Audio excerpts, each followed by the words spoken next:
wise or not. But I decided I really wanted to share with you from the heart. And there may be some things that were in my formal remarks that I will omit, but I hope to be here all day and I can share some of those things as we go forward. There's no question that education, quality education, is critical to peace building.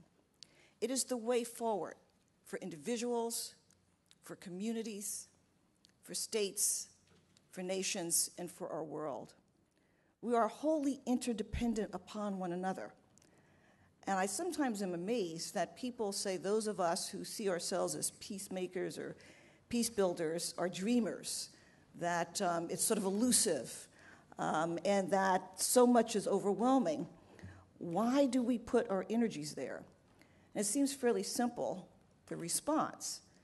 What is our choice? The future requires that we work towards peace, and that begins with ourselves, how we perceive ourselves in our roles. And so let me thank you all for being here, because I now can look at this audience and see how diverse it is and how many of us share this commitment to a dream, if you will, a vision, if you will, but also a necessity. It's probably the most rational decision that many of us will make, and that is to pursue peace with vigor. Quality education. For us in New Jersey, it has really been a call to wed educational excellence, equity, and ethics. They don't always match up as well as I'd like, and I'm being very honest about that. But the first is to say all three matter.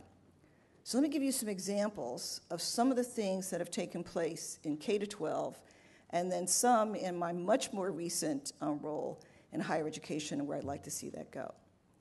In the really pre-K-12, but K-12 system, there have been a couple of things which won't surprise you because they've been also national, but they're worth referencing. One certainly has been the role of character education, where there is an effort to infuse at the very early years of a child's life the importance of developing one's character by doing little things, encouraging students to say please and thank you, as simple as that, encouraging students to learn how to share and cooperate and work in groups, encouraging the youngest children to know that they have gifts and talents that they can share that will enrich the lives of others, and that there's always someone who will benefit from what you have to give. So character education has been embedded in the curriculum. It's sometimes been threatened by issues of funding, but I think through the training and commitment of teachers and principals and superintendents, that is, the practitioners, have found ways to keep that as critical to the education, because quite frankly, what are we doing if we're not building character? The other program I want to reference is service learning. And service learning used to be something you did after school. It was apart from the core curriculum. But when it becomes really valuable is when it is integrated into the curriculum, so that even in the academic classrooms, the things that students are doing, whether it's in their school, their community, or on a much broader level, to provide services where they're needed and where they can make a difference, transforms their understanding of who they are and their role in citizenship, that they can make a difference in quieting down violence, in dealing with poverty, in raising funds to combat and perhaps research disease, to understand the way forward and the role that they can play very early in life through service learning. So there's the doing and there's the thinking integration, and there's an opportunity to reflect on what you've been doing and how that relates to the things that you're learning in the classroom. And it's taking the student beyond sort of self-absorption, if you will, and to reference something my colleague sent from the Philippines, to always feeling you're competing for, competing against, that there's value in cooperation and there can be value in competition. It doesn't mean doing in someone as opposed to finding ways to continue to compete for what is better. But that cooperation ultimately is the critical way forward. And then there are two interesting things that happen in New Jersey that are perhaps unique to New Jersey. and that we have legislation that requires Holocaust studies be taught in the K-12 system.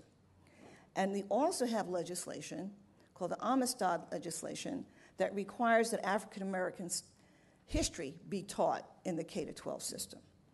Both of those, obviously, are efforts to ensure that students, teachers are challenged to understand complex histories, but to understand them in a way that they can become informed not only about what causes racism and violence and tension and war and all of those things that are the antithesis of peace, but that they can find through academic means a way forward.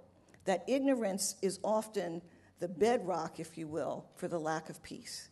And so that by educating students in these two critical fields, we're hopeful, and we have seen the result of transforming individual lives so they can become agents of transformation themselves.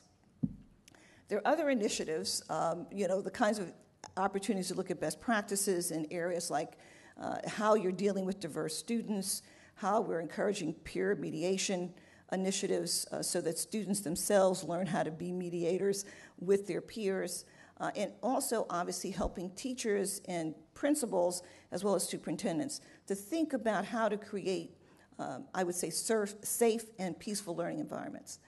And before I say some things about higher education, one of the very important things that I've been encouraging and that the governor has supported, it's going beyond what we used to call community schools. That is where you bring some of the necessary resources, particularly in our most challenged communities, communities with intrinsic poverty and some of the things that inevitably are outcomes of that extreme poverty, particularly when it's intergenerational, is to include the community, all of the wraparound services that can matter for the health and well-being of a student, but it also is a way to help transform the community itself. So there's some interaction between all aspects of a community and the students in that school.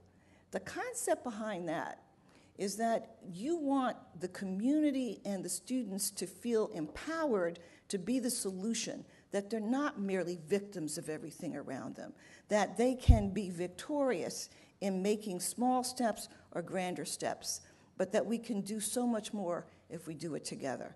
And if the goal is to really empower so that you're not having something done for you or to you, that you're part of the action for change. And then in terms of higher education, I'm very pleased that many of our institutions, and there were about maybe 9 models I would have shared with you, who have participated or are participating in UN-related initiatives. Several of them are extraordinary projects, and one that I find particularly exciting is the engagement with the Davis Project, which calls for students to develop proposals for how they might address critical issues in the world, and particularly those things that fuel tension and violence. So it could be how to create dialogue across racial lines, faith lines, socioeconomic lines, how to transform a project so that you're helping a community that's struggling have produce that it sorely needs. But again, you're not doing it for them, you're doing it with them. And that's part of the Davis Project, which I'm sure many of you are familiar with. The things that I'm finding very interesting in the higher ed community now, besides the obvious things you would expect in higher ed, like global studies and internationalization and exchange programs, all of which are essential to promoting the kind of understanding that will help us lay the groundwork for peace building. But where we actually have centers of nonviolence on several of those campuses, so that they're dealing with the proponents of violence that does take place on campuses, whether it's what we would refer to as date rape, domestic violence, there's various forms on the campus, as well as them combating issues around the communities and around the world. This essential point I would make in terms of higher education, and it's something I want to drive home. We've had multiple goals, and I don't want to get into all of those because I don't know how interested you would be in some of the things that we're doing around restructuring and finance of education. But I said a core issue is the issue of access to higher education, so that we offer hope to students regardless of their backgrounds and experiences, that higher education is available to them if they want it.